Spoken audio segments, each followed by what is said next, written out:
Mr. Parker here to review The Caretaker. This is a new one from MVD, and newer, I should say. And it is a vampire flick, but not your typical vampire flick. Our points are kind of slow, but this movie is mostly a character development thing. And now all the characters don't always do the most likable things. They can be annoying, but they are, I think, fairly complex characters and well-rounded characters, and surprisingly pretty good. I actually thought caught myself very captivated by what was going to happen next, and it plays more like a more serious drama, kind of a slow burn drama movie than too much else. There is some moments of excitement. Basically, what happens is this weird disease is going across the country and gives people the symptoms that would appear that they're turning into vampires. And of course, they turn into vampires. One was a doctor who escapes, who's coming down with the symptoms, and he says he takes a house call and ends up going there, and he meets this really odd guy who's a wine salesman whose mom's really sick, and this guy has pretty much nothing in the house, just he runs on gas, and it's a really awkward situation between them. There's also a couple who are obviously fighting out and not on good terms, camping, and then there is a man who is kind of a woman hater. I don't want to say kind of, because he is, and he's running this meeting for men rights and stuff like that. And he's talking about how they should ban divorce because it would be better off for the children and things like that. And he really has a disdain for women. But all these different characters and groups end up meeting up as the crap hits the fan and the vampires attack. And things get a little bit more complicated than that. As the title would say, Caretaker, they make a shaky bond with the vampire to the vampires in this do not like each other. They will attack each other on sight. They make a shaky bond that they protect the vampire during the day, and he protects them from other vampires at night, which really gets more complex when all the other people seem to have ulterior motives and are very shady, and just all things eventually come to a falling apart. And I would say that it's acted really pretty good, actually. I thought that the characters, although not always likable, were very solid, and the guy who plays the vampire is also pretty good. He has some good lines in here. Ah, Lester. Though we've reached the same ground, can we both see this through?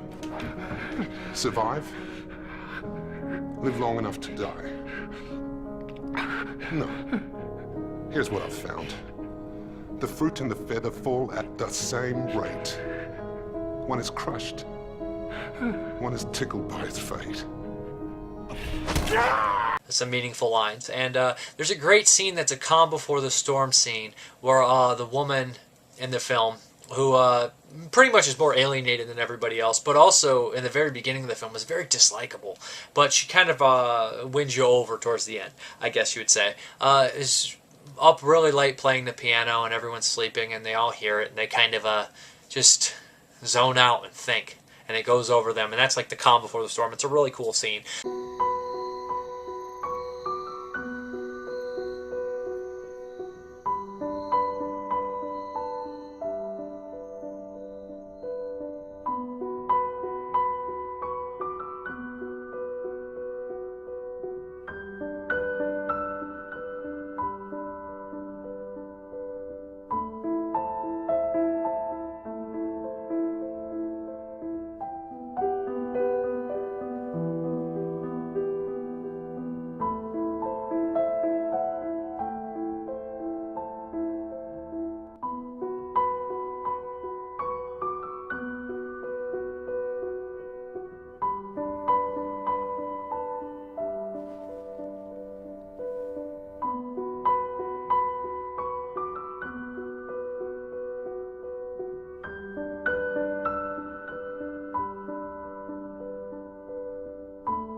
There's good scenery shots, and there is some CGI fire in here. That's nothing spectacular. But I kind of didn't mind how they handled the vampires moving quick. They just sped it up really quick and you couldn't see them. So it wasn't too cheesy on that part. But like I said, it's really more of a complex character-driven story with vampires and the turmoil between the people that really drives this movie. And it's actually really good. I was surprised, especially on a budget. I think this movie is actually really solid. I think people that appreciate kind of a slower burn movie, not too much big into the gore or anything like that, will appreciate it and will like the isolation and the creepiness of it. And I would recommend it. I think it's pretty good. It is Caretaker. Thank you very much for watching. Have a good one.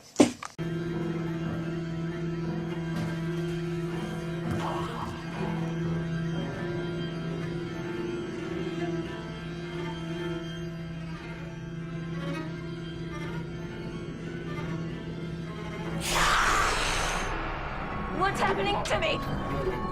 Help me!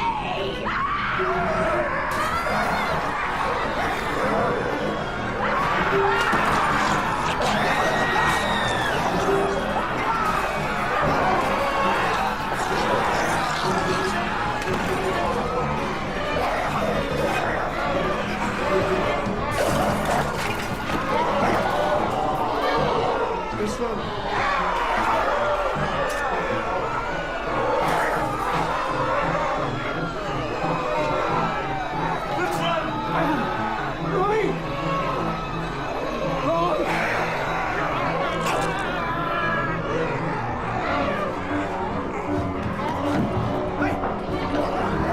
Fucking wait!